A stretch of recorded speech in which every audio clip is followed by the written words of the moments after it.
ശരിക്കും പറഞ്ഞാൽ New Zealand finance sector വളരെ വേഗത്തിൽ വളർന്നുകൊണ്ടിരിക്കുകയാണ്. അതുകൊണ്ട് തന്നെ അവിടെ ACC ക്വാളിഫൈഡ് ആയിട്ടുള്ള പ്രൊഫഷണൽസിന് ഒരുപാട് കരിയർ ഓപ്പർച്യൂണിറ്റീസ് ഉണ്ട്. നിങ്ങൾക്ക് എന്തൊക്കെയായി ജോലി നോക്കാം? ഒരു ഫിനാൻഷ്യൽ അനലിസ്റ്റ് ആയിട്ട് ഇവിടെ ഏകദേശം 35 ലക്ഷം മുതൽ 48 ലക്ഷം വരെയാണ് ഒരു വർഷം ശമ്പളം കിട്ടുന്നത്.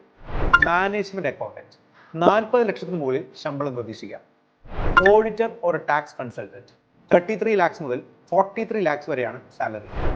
ഫിനാൻസ് മാനേജർ ഓർ CFO പോലുള്ള ടോപ്പ് ലെവൽ ജോലികളാണെങ്കിൽ 61 ലക്ഷത്തിന് മുകളിലാണ് സാലറി.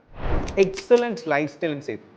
പഠിക്കാൻ പോകുമ്പോൾ നമ്മൾ സാലറിയും ജോലിയും മാത്രം നോക്കിയാൽ പോരാ, അവിടുത്തെ ലൈഫ് സ്റ്റൈൽ എങ്ങനെയാണെന്ന് മനസ്സിലാക്കും.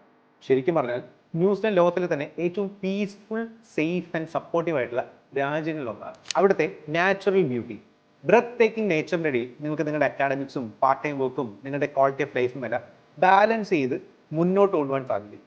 ഒരു സേഫ് എൻവയോൺമെന്റ് കിട്ടുക എന്നുള്ളത് വിദേശ പഠനത്തിന് പോകുന്നവർക്ക് വളരെ അത്യാവശ്യമായിട്ടുള്ള കാര്യമാണ്, അല്ലേ?